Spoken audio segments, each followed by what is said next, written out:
Welcome back, guys. Let us continue in our tutorial. Now, first, let's look at the file structure that we have in our project.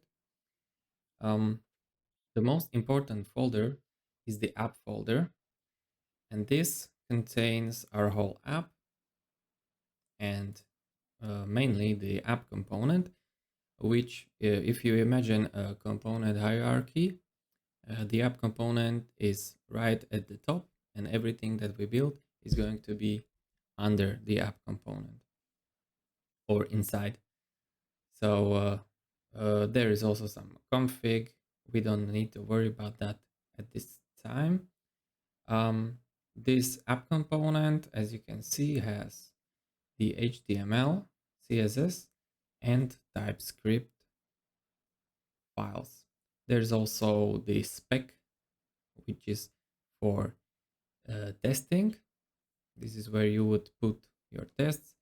I'm not going to go into testing in this tutorial, so I will just delete this file so it doesn't bother us.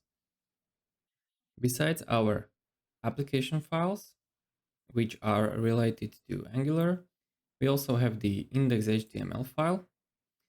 Here we can see that inside the body, there is only the app root.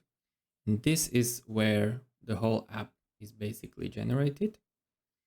There's also the main TypeScript file, which is the main script that when you load your web page, this script creates, bootstraps the application, and it uses the app component. And we also have a global CSS file where we can put global files.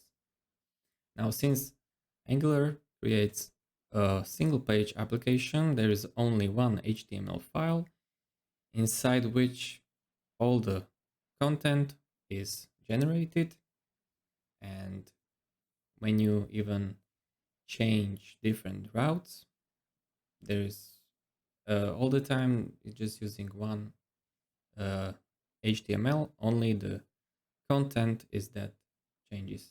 I don't want to get into details here, but just for information, this is the Angular JSON file. This is some configuration of how the Angular has, for example, the styles. This is the styles file.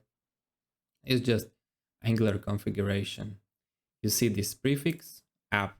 This means that when we create a component and we want to put it in another component, and we use the component's name, and app is the prefix.